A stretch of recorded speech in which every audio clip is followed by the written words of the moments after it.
You asked for it. I'm in Pittsburgh doing the Dirty Dozen. It's Canton Avenue, the steepest street in the U.S. Oh, My name is Mitch Boyer, and I'm on a mission to climb the steepest street in the world. I've climbed San Francisco's steepest street, the Guinness World Record steepest street in New Zealand, and now I'm here in Pittsburgh to see how their streets stack up. And honestly, I just hope I don't fall. This is also my first race, the Dirty Dozen, an annual race up not one, not two, but 13 of Pittsburgh's steepest streets. The most famous street is Canton Avenue, and it's the most likely contender to dethrone Baldwin Street in New Zealand with a maximum grade of 37%. Unlike Baldwin, which is concrete, Canton is paved with cobbles, which should make this more interesting. And if I do fall, at least I won't be alone. Good morning. It is the day of the race, and I am headed over there. I've got everything set up. I've put the Insta360 X3 on the back of the bike today.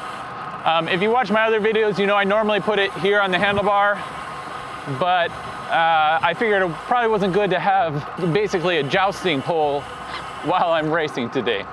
So it's in the back. We got the chest mount. I'm running a little late, as always. And I haven't had coffee yet, so I'm really hoping they have coffee at the start. Please. There's no coffee. Because there are over 300 participants, the race is divided into 10 groups. I'm in the second group, which is called the licensed category, meant for experienced racers. I'm neither experienced nor licensed. When I was signing up, I knew I didn't belong in the first group because I saw Robin Carpenter from Legion of LA on the sheet. He went on to win the overall competition. Sorry. Probably should have put a spoiler alert there. The women's competition was dominated by Jill Patterson, who... For the very first time in Dirty Dozen history, we have somebody who swept every single hill. Jill Patterson! I'm not here to be competitive. Honestly, I don't think I'm strong enough. My goal, besides not falling, is to survive and make it up every hill so I can compare them to all of the other steep streets I've ridden. And a few of the locals have invited me to ride a bonus street, Ferndale, which they claim is not only steeper than Canton Avenue, it's so steep the race organizers are afraid to put it in this race. And if they're right, it might have a shot at dethroning Baldwin Street as the official steepest street in the world. The race is neutralized between segments, but once we get to the bottom of the hill and the ride leader blows their whistle, it's every rider for themselves. First 5 to the top of the hill get points. The one with the most points at the end of the race wins. Most of the racers here are after the coveted finisher's ribbon. To get it, you can't fall, you can't put a foot down, you can't hold on to something and kind of jockey in place. If you do any of those things and you still want that ribbon, you gotta go all the way down to the bottom of the hill and do it again. But that means you're going to add extra fatigue, and you might not finish at all. So you really don't want to slip and fall.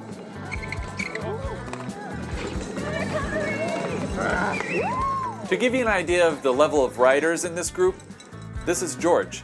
He competed in the Tour Divide this year from Canada down to Mexico, and he beat Alex Howes, a former World Tour rider. So today, if I can stick with George and his friend Sid over here, I should be okay.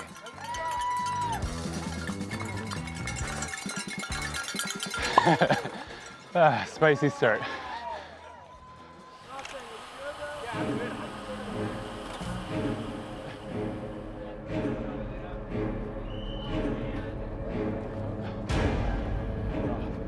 If you watch my Brisbane video, you know that most super steep streets are paved with concrete because asphalt or blacktop has trouble setting and staying set on really steep roads, especially during warm summer months.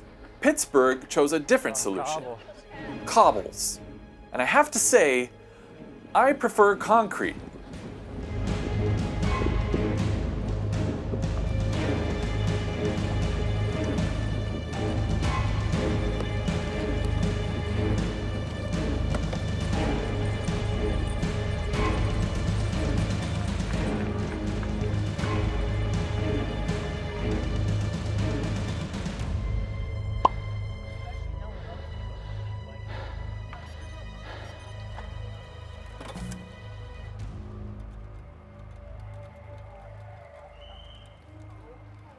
Up to now, the hills have been steep, but there's been nothing above 30%. That's the tipping point where, as you're riding up it, A little piece of your mind is like, oh, I'm gonna fall over. that was in San Francisco. But the streets in San Francisco were all short, and some of these Pittsburgh hills are long. This one is over 1 kilometer long. It's not the kind of hill I can just sprint up. So the plan is to take it easy on these climbs, which still is not easy, at least for me. Here you can see my heart rate, the current grade of the hill, the gear I'm in. You'll notice I'm in the lowest gear for most of the race, my RPM, or how many times I turn my pedals in a minute, and my power output measured in watts. I can ride at 200 watts for pretty much all day, 300 for an hour, and 400 for about 5 minutes, when I'm fresh. Anything above that, and it's only a matter of time before my legs give out.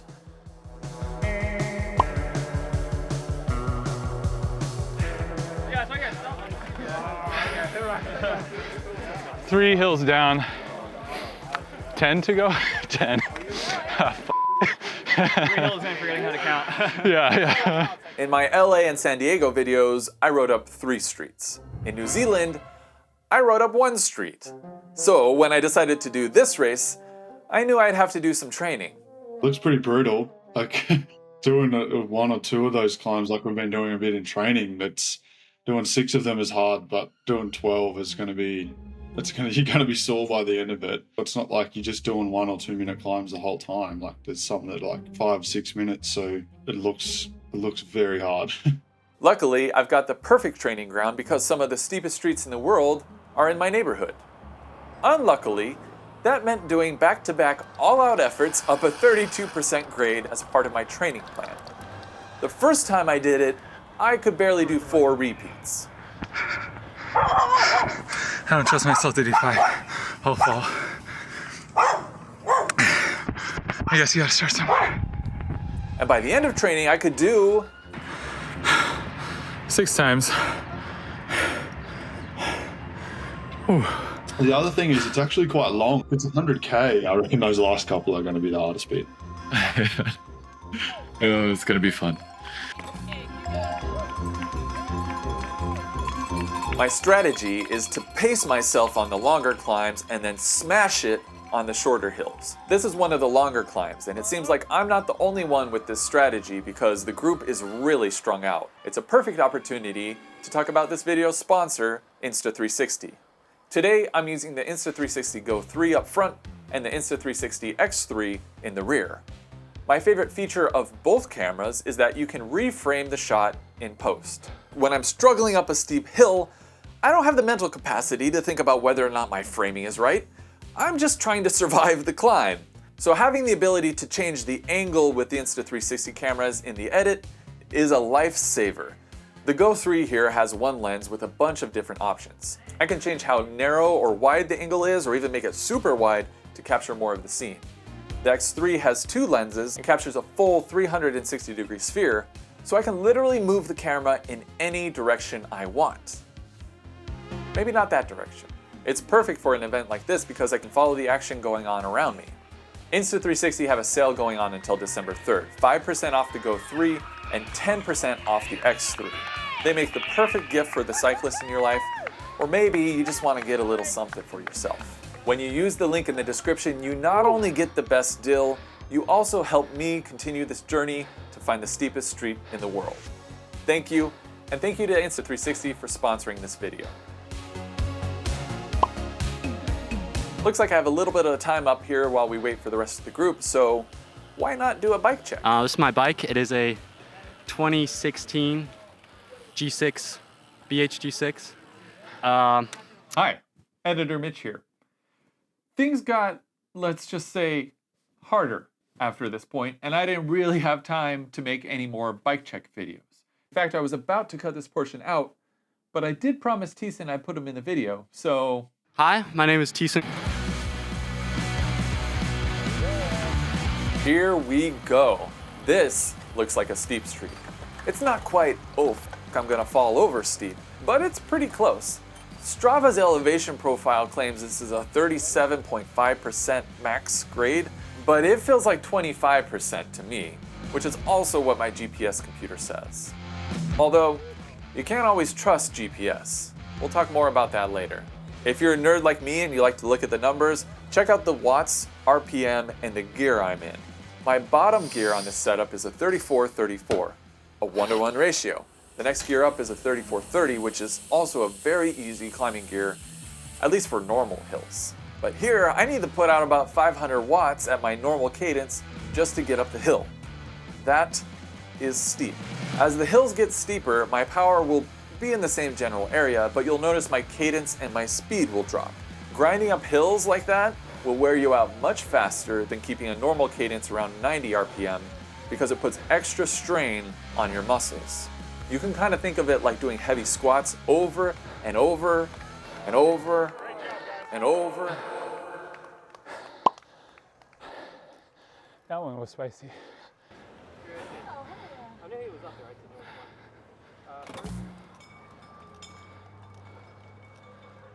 I have to confess something.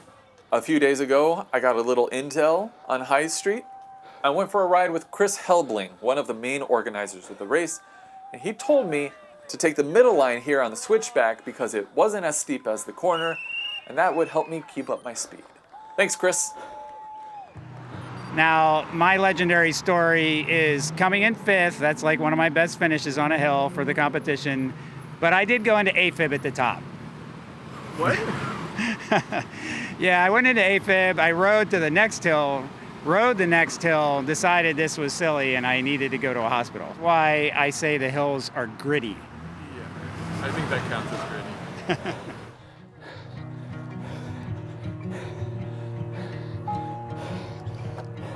Grit is baked into the DNA of the Dirty Dozen. I'd always been interested in hills because where I live, Pittsburgh, is very hilly. The event was started by Danny Chu, his brother Tom, and 3 friends during Thanksgiving weekend in 1983.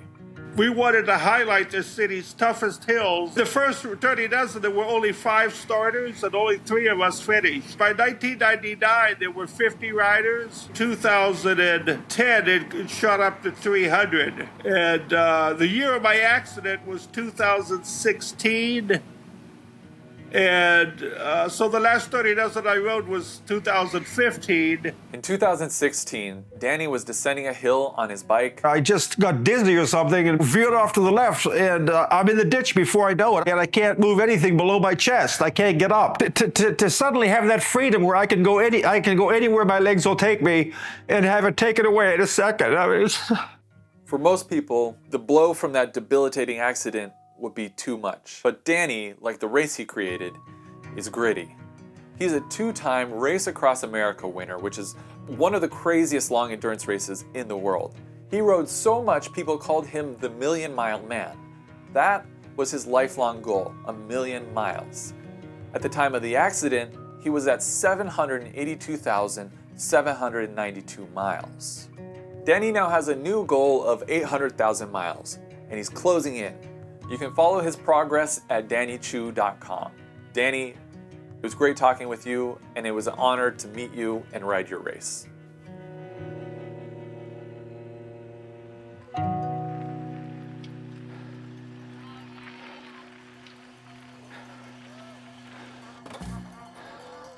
Mitch, get the beer.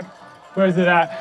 Beer on the left. It's pretty cool how the whole community seems to come out for the race. Beer.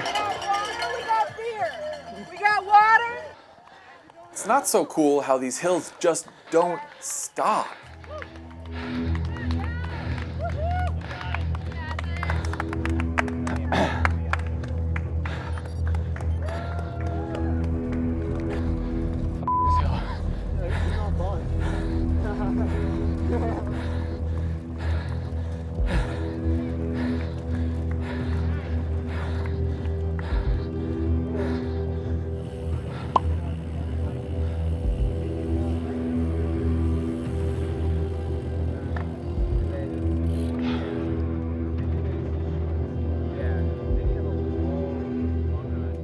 Oh man, those cobbles wrecked me. Here, let me show you something. Strava lets you look at any given effort and compare it to the previous 6 weeks of efforts. 0 means you didn't try, 100% means you gave your all. Up to this point, I've been giving my all. Look, 94%, 100%, 96%, 99%, all-out efforts. But after those cobbles on Suffolk, well, you can see my effort level dropped.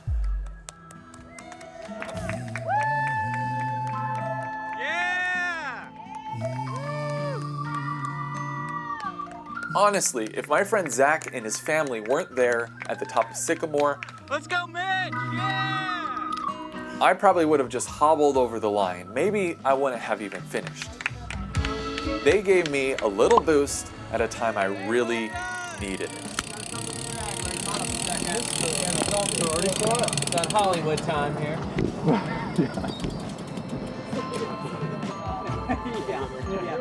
Up next is the steepest hill of the race, Canton Avenue. The city of Pittsburgh claims it's the steepest in the US, and some Pittsburghers argue it's the steepest in the world. But the truth is, it's not even the steepest in Pittsburgh. That honor belongs to Ferndale. And like almost all steep streets, the camera doesn't do it justice. This part here, which looks like a gentle grade, is 14%. That's double the federally allowed grade for US interstate highways. And this part right here is 25%, which is as steep as any of the hills that I've done so far today in the Dirty Dozen. This part claims to be 46% according to Strava. If true, that would mean it's the steepest section of pavement I've ever ridden. Right now, Bradford Street in San Francisco holds that record, with a grade of 41%, 6% steeper than the world record holder, Baldwin Street. So why isn't Bradford considered the steepest street in the world? Well, the steep section is 1 meter shy of the Guinness World Record's 10-meter length requirement. It's also basically a driveway, so anyway, let's see how Ferndale stacks up.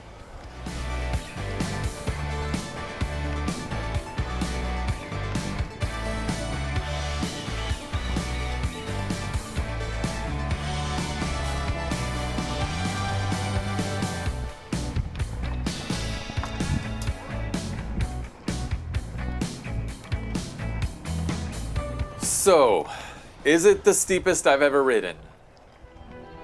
I don't think so. To be honest, this street confuses me. First off, how is it tarmac? I thought tarmac doesn't work above like 25%. Maybe it's because the tarmac here is poured over cobbles and that holds it in place? I don't know. If you're a civil engineer and you have the answer, please let me know because I'm questioning everything right now. I want to ride up it again and see how it feels.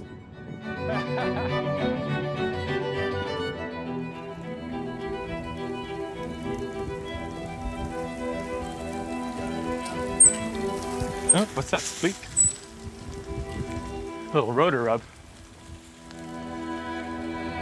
Okay, here are my thoughts. The steepest section is very short, even shorter than the steep section on Bradford. And I don't think it's as steep. It definitely is not 46%. I was pretty hesitant to roll down Bradford on my bike, and I have no qualms here on Ferndale. But maybe that's because I've been riding steep streets for a while and now I'm just more comfortable. My GPS computer gave me drastically different results the 2 times I rode up it. Look at this, 41% the first time, 27% the second time. It's just not a reliable source. I really need to start bringing some measurement tools on these outings. Luckily, David here sent me a video from the channel Just a Quick Detour, and they did measure the grade. We started with a test measure using just the level. It's 39. 39%. Next up was the Guinness method. 5 divided by 240. 37.6. It's higher. 7.6. That's the steepest street in the world. Those numbers seem to match my intuition. It's not as steep as Bradford, but it does have a 10-meter section that is about 2.5% steeper than Baldwin Street in New Zealand. And it also meets Guinness's 2 other criteria. The street is a commonly used public thoroughfare, and it allows vehicles to drive up it. So, if you're a Pittsburgher that wants to do the work and lobby Guinness, you might have a chance at claiming the steepest street in the world. But I have to warn you, the last time someone tried to steal the title from New Zealand didn't go so well. I couldn't see what all the hoo-ha was about. Shout out to Chris, Nick, and David who showed me this street. David's actually super close to getting the KOM, aka the fastest time on Ferndale. So close, just 1 second off. Keep an eye on him because he'll probably get it any day now. David is also one of the ride leaders for my group on the Dirty Dozen today, and he just told us to be careful in the rain because, as you might recall, the next hill is Canton Avenue. Canton may not be as steep as Ferndale, but it's still 37%, and it's cobbled, which is probably why it's the hill with the most crashes in the Dirty Dozen. I don't want to crash. My bike has enough battle scars, and I have enough footage of very sad-looking, very boring bike crashes. And most importantly, my Quack shoes are brand new, and they are unscathed. I'm just saying the stakes are high. I've been asking everyone for advice on how to approach Canton, and they all told me the same thing. Stay right. Whatever you do, don't go left. The cobbles slope left. That entire side is filled with slippery debris. If you go left, you are going to fall. I've got a choice here. I could go to the front, be more aggressive, but if I fall, I don't want to stop the people behind me, from making up the hill. So I'm gonna hang out here in the back of the pack, and hopefully nobody in front of me falls.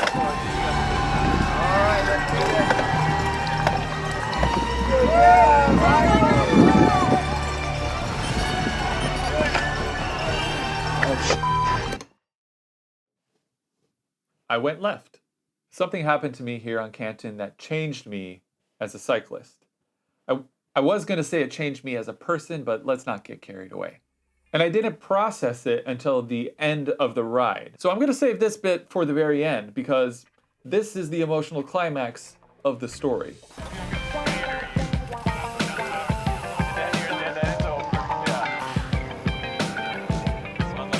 Now this is my kind of hill, short and steep. While reviewing the route, I flagged Boosted as one of the hills where I could actually get points. But again, I'm in the back of the group, and it's gonna take work to get to the front.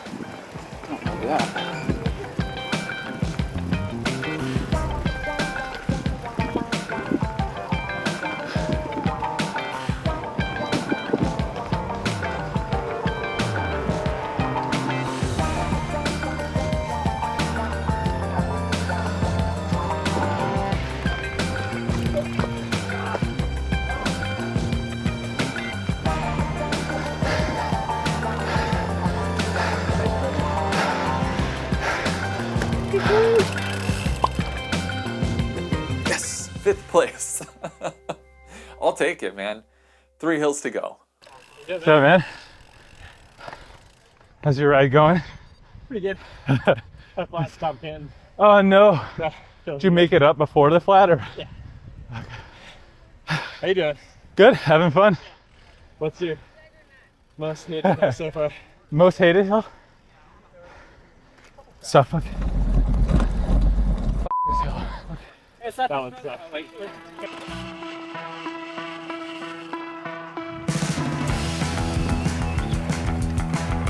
I'm liking these last few hills. I've noticed I've been able to pick off riders on these really steep sections. The training my coach had me do is definitely paying off. But my racecraft could use a lot of work. I don't even have racecraft. I'm stuck behind this guy because I put myself in a bad position.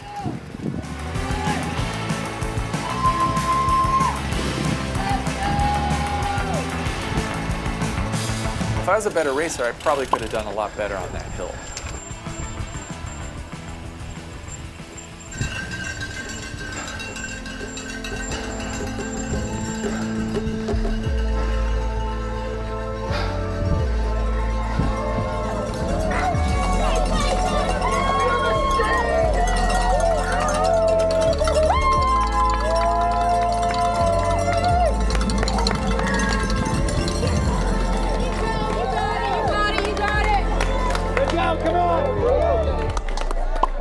Oof, that one hurt.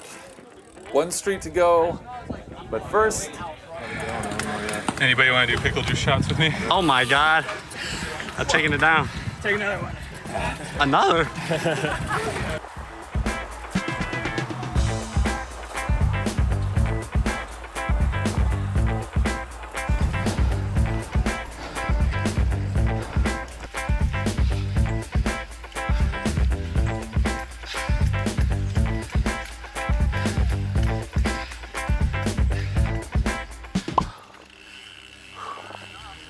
I still remember clearly how I felt when I crossed that finish line.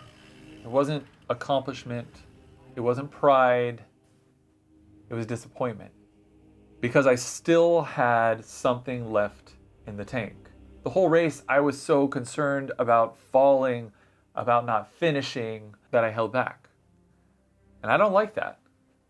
I want to be the kind of person that gives 100%. This is Xiaoli Tran, who was first up Canton Avenue in my group. The leader there, and then as soon as he blew it, He won that hill. That was his main goal for the race, win Canton. He pushed to the front, and when he saw an opportunity, he took it. You can see the moment here in this awesome picture by Anna Cerrone. Thank you, Anna, for letting me use your picture. Xiaoli took the risk and went for the win. That was your target hill? yeah, that was it. Nice. It's a good hill. I played it safe, stayed in the back, and look where that got me.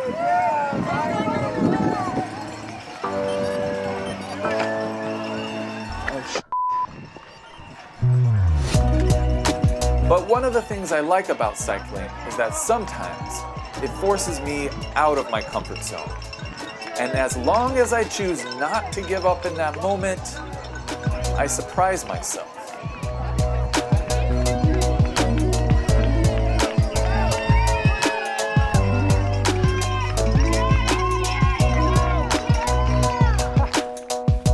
Pittsburgh, you're amazing.